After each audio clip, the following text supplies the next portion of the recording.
All right, Travis Brown, Horror Movies Uncut, Submissions and Slashers. And I am actually joined with a dear friend who I casually bump into at film festivals.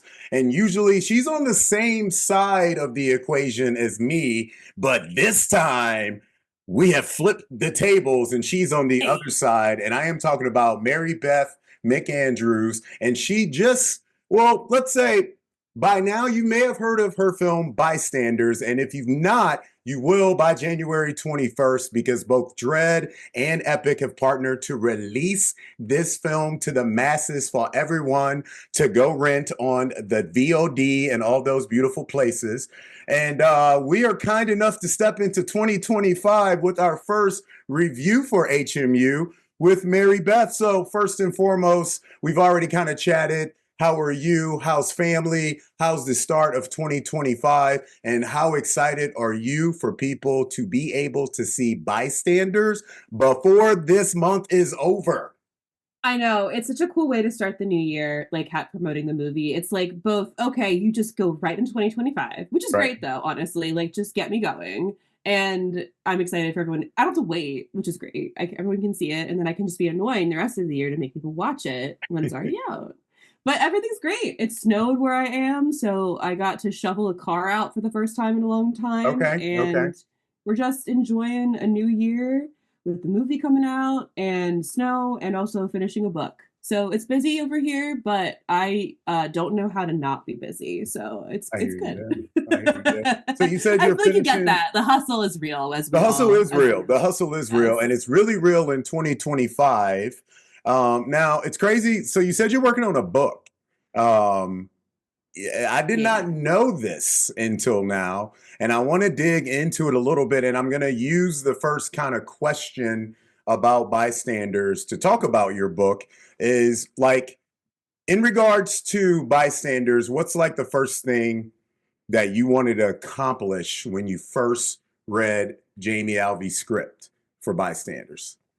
So when I first read Jamie Alvey's script, I was like not in the job I am. I was a grad student writing about rape revenge movies. I had no idea. I read it and was like, I want to help make this happen, but I don't know how because all I want to do is be a PhD and like get my PhD and be an academic. And there's no way I could help with like in that field.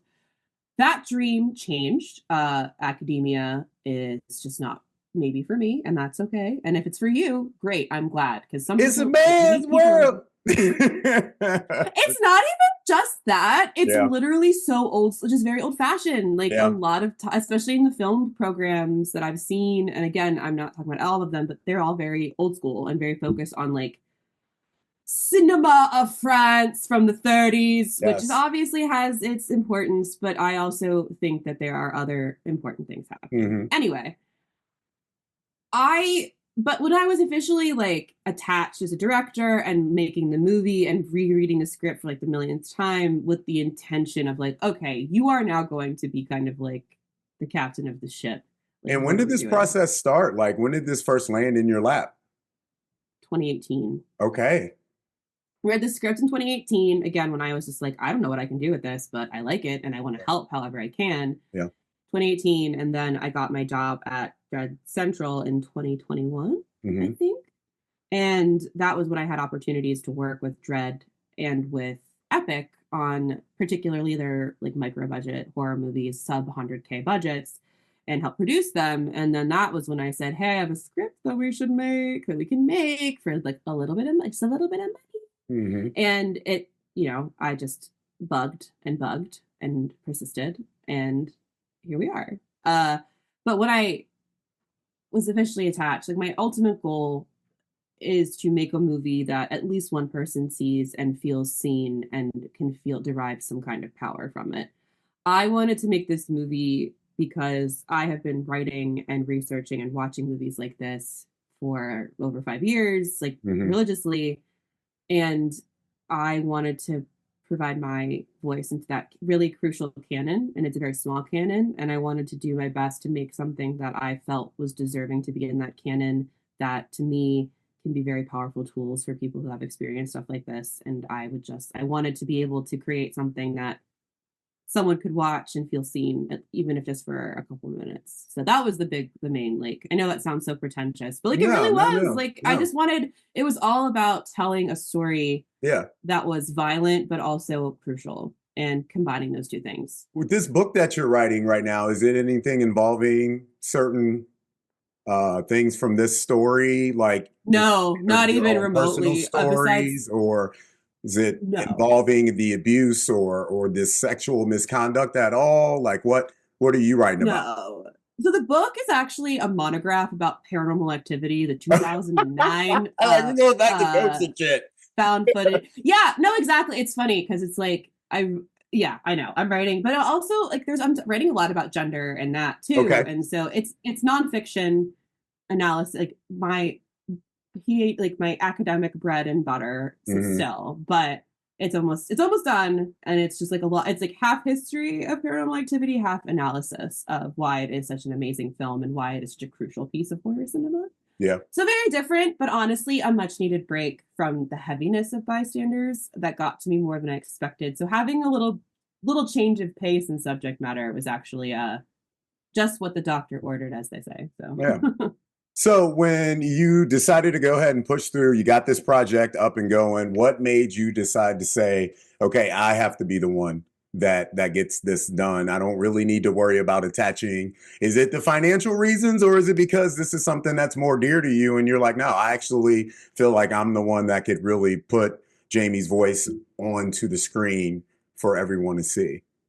yeah. So actually, my boss asked me to direct. I hadn't Really? even thought about it because I was Okay. like, this is not like, again, I had never thought Was it in your wheelhouse to do to like film anything coming up, or were you it just was like, I'm gonna weird. sit in my academic I bubble and I'm gonna do my research papers? Well, yeah, that was my thing. It was like I love doing homework Mm-hmm. for a profession, and which is Mm-hmm. like what I jokingly call like my academic writing. I like to do homework, and I was always like, I love this. I'm good at it.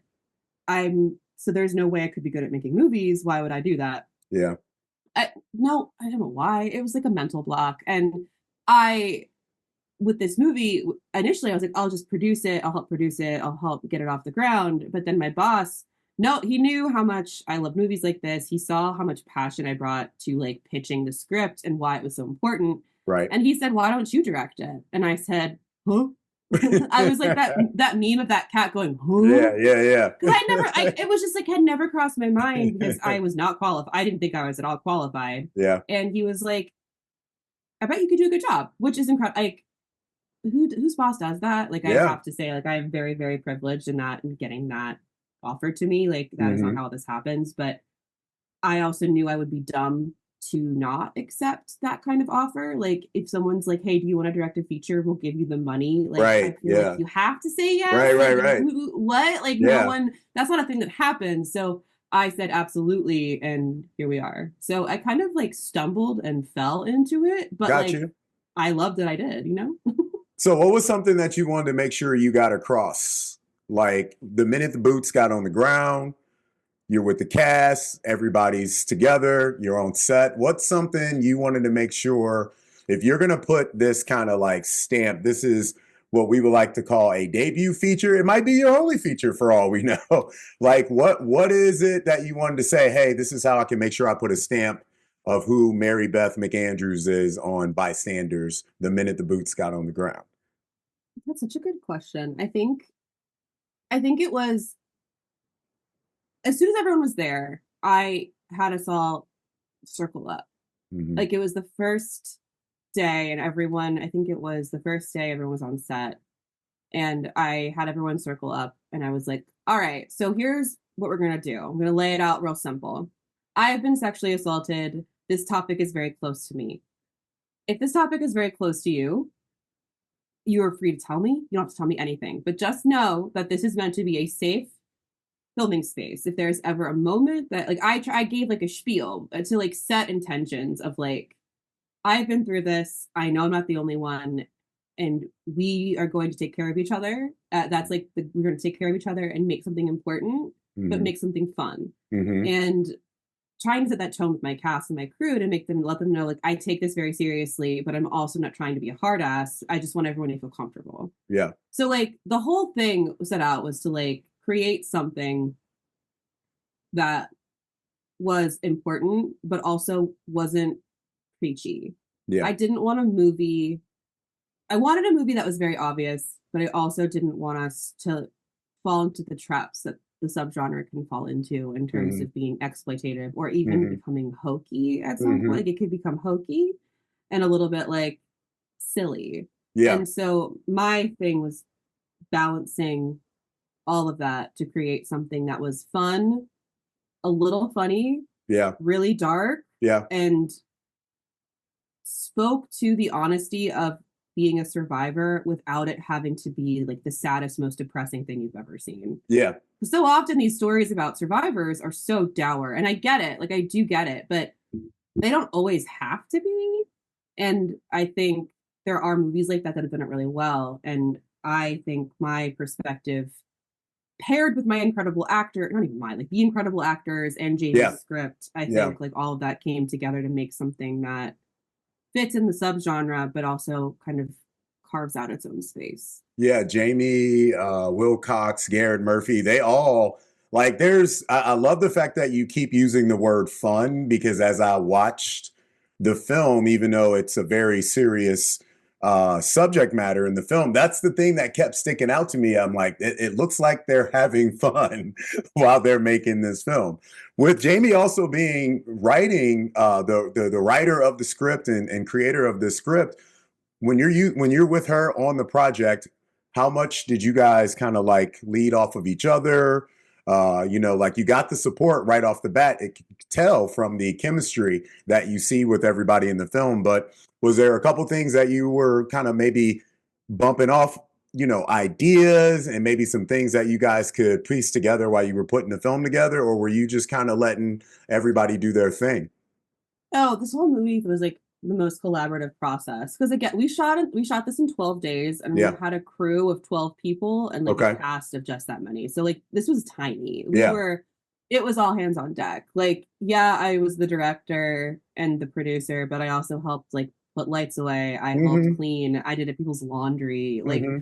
we were all hands on deck. So everything was collaborative with Jamie, especially because I had read the script so early and when we were greenlit, but before we went into Kentucky for pre-production, um, I worked a lot with her to like figure out beat, like how, like what we needed to trim, what we needed to do to make this fit the budget we had. Yeah. Because the skeleton that was there, but we had to trim some stuff in the initial script to make it fit our budget level, like mostly trimming the number of actors and like setting a house on fire. You can't do that with the budget we had, Yeah. unfortunately. Um, You but when we got can, on but set, you might be in a I mean, little you trouble. can, but it's just like a little harder. Yeah. But it on set, because like we had a conversation where I was like, I need you to go into actor mode. And I know Hmm. how attached you are to this project, and I know Hmm. you're the writer, but I need you to go into actor mode, and I need us to trust each other that if I make a change, it is not an ego thing. It is purely out of necessity. Right, And right. she said, okay. Like, there's a lot of like very frank conversations of like, if I change something, it's not because I hate what you did. It's because we need to change it because we have $2 in the We bubble got gum. we got to get this done. Yeah, we get this done. And Yeah. so that was really great, like that collaboration, because we had to adapt. But that's what Yeah. you always have to do. And like, so it's nice having her on set when we have to adapt, Hmm. and then also having the trust of like letting me decide what we need to change on the fly, and like we can't like, as much as I would love to do everything by committee, you can't, especially when you're in a movie like this. You don't Yeah. have time to like No. get everyone's buy-in. You don't Right. have time. And so being able to have that kind of collaborative trust with her, especially because she knew how much I cared about this movie like for years. So I think that was really helpful in like our kind of shorthand with each other on set when she was acting and I needed her to focus on lines and getting into character Yeah. because that was more important. And she knew that because her role, I mean, I didn't really think about this changed because she just became actor Jamie. Not that it took away from her being writer Jamie, but Yeah. her as actor Jamie was like what was the most important thing for her to focus on when we were finally on set in Kentucky, like ready to go. That's what's up. Couple more for you, and then I will let you go. I really appreciate this. This is fantastic. Getting some Yeah. insight on bystanders, everyone. How difficult is it to tell a story like Bystanders when you personally have been through, or also just knowing these stories and things from people, from women to people that have been marginalized all over the entire planet. How Yeah. difficult is it to even tell a story like this when it's something that does touch people so personally? It sucks. It's hard. Like I knew this going in. Like so I'm pretty candid about this and I've been pretty open about this. Like I am a sexual assault survivor several times and it is something that I have written about and talked about because I feel like it's important to talk about. Mhm. And with this movie, I knew it was going to be difficult. Like I've been in therapy forever. I've been working through my experiences and everything, but I knew having this movie be like my everyday on set, but then also in post production, which I did not think about. It is very taxing. Like I will not sugarcoat it. And I've always wondered like what it's like for other directors, and it is really hard. I had, I with my producer Jeff Seaman, who is incredible, I would tell him like, hey, I need a minute. Like I Yeah. do need to like like if we weren't shooting or like actively in the middle of something, I would not too often, but I would take some time because like, there's a scene that we film at night where the girls are bound up and the boys Mhm. are, and that was awful. Like Mhm. there's some incredible photos of all of us crying and hugging each other, which is Yeah. incredible, but also like it was really hard for me to try to occupy the space of both a professional and someone who had been, I mean, I have Mhm. not been bound and hunted, Yeah. Yeah. Yeah. fortunately, but Yes. like being placed in that headspace again of Mhm. being at the mercy of someone was really Right. difficult. Like, Yep. and I also wanted to make sure everyone on set, between the women and the men, both of Mhm. them were feeling supported, because in a movie like this, it's easy to worry about the women, but what about the men that What you're about the also guys doing the asking stuff? to Yeah, be it's you're very asking tough. them to be rapists and play rapers, Exactly. and especially because these guys were all very in their early 20s. Right. This was like new-ish to them. So I was like, Mhm. oh, welcome to Yeah, filmmaking. hi. Roll I one. know. You're Raper So it was 3. just, I know. So we were Yeah. just like trying to get that, like taking care of everyone and Mhm. myself. It's hard. It's really difficult. It is really Yeah. difficult. And I advise anyone who wants to do this. I think it's important to tell these stories. I think these kinds of movies are crucial. Just Yeah. like make sure you have a therapist and like a Right. plan. Because Right. especially post production was hard. Like because I was by my not because I was edit in the edit. I was home in Maryland and my editor and my producer were in Ohio. So I was kind of by myself on the phone with them and stuff, but still I was more alone with it than I was Right. expecting. And that was even harder than being on set because it was like ruminating on it for a year and kind of Mhm. like thinking about it. So it was definitely way harder than I expected.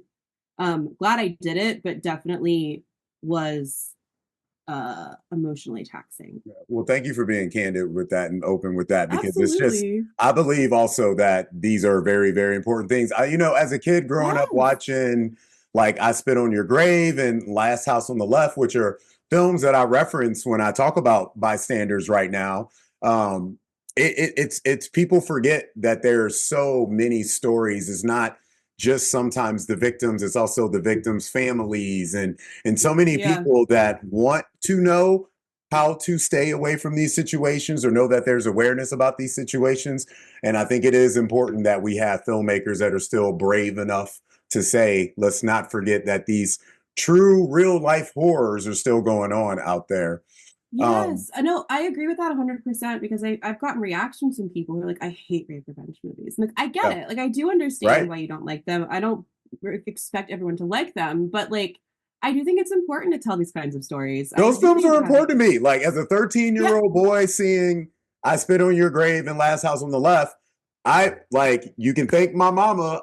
When women have been in my possession and they've been too drunk, guess what? I'm like, it's time for you to go home. Like, like you think of things that you probably never would if you've been experienced or you've been brought to yeah, the awareness of stuff like this. And these films do it. yeah. And I just think it's so important that you portray it carefully. And that's my Yeah. thing. It's like not everyone portrays it carefully. And I Yeah. understand why people don't like that, but also calls for not wanting to portray sexual assault Right. in media, I think, are ridiculous. Yeah. I think it's kind of silly. I Yeah. think to erase a reality that so many people face Yeah.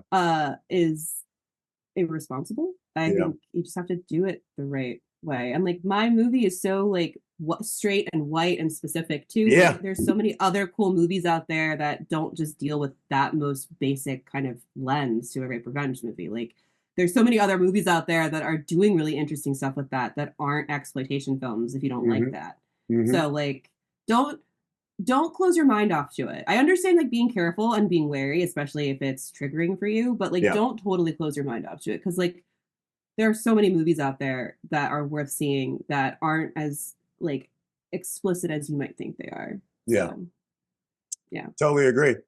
What did you take away from your experience in creating Bystanders? Is my final question for you. Oh God. I mean a lot, but I think What's overall one thing that you the can? biggest takeaway is I Yeah. can direct a movie actually. Like, Yeah. oh, you did it. Like you Done. actually you did it. You directed a movie and you Yeah. can do it. Yeah. And that's cool. And so that was like I think such a confidence boost. I think it's so easy to have imposter syndrome in this industry. And like I know Now I've you been get on to like get on people that Twitter and talk shit with the other like writers and journalists critiquing it's yourself. just like it's so hard to like feel like you've made your what you're doing has having any kind of impact and Yeah. it's so easy to just be like I am not this person or this person but getting out of the internet and like making something Hmm. has really been like you can make stuff like Yep. don't let anything else tell you otherwise and like that's a big thing. I know I was very lucky and like incredibly privileged with how I made this movie. Like I will never ever forget that like I was very lucky in how I was able to direct this. But that's also a lot of what movie making is like Yeah. work and it's weird and Yep. bizarre, but like you can do it. If you want to do it, you can do You it. can Like do it. don't yeah, it sounds so cheesy, but like you But you can. can. Like Yeah. fuck it. You got a phone in your pocket Yep. and I know that sounds silly, but like it's I have friends who are making features on their phones and they Hmm. look great. So Hmm. like if you want to make it happen, you can make it happen. I 100%. promise. 100%. Mary Beth McAndrews talking about Bystanders January 21st, courtesy of Dread and Epic Pictures. Make sure you guys check it out when it hits those on demand markets. Appreciate your time so much. Thank you so much as a person who has been able to be in your personal presence and personal space. I would like to say, super proud of you for your first Thank feature. you. Very, Oh, very that means a proud of you lot. for that first Thank feature. you. And can't wait to see all the thoughts, all the reviews and comments about it, and looking for more from you, of course, from the Dread family and everybody in the future. So thank you so much for your time, okay? Of Absolutely. Thank you for having me. course.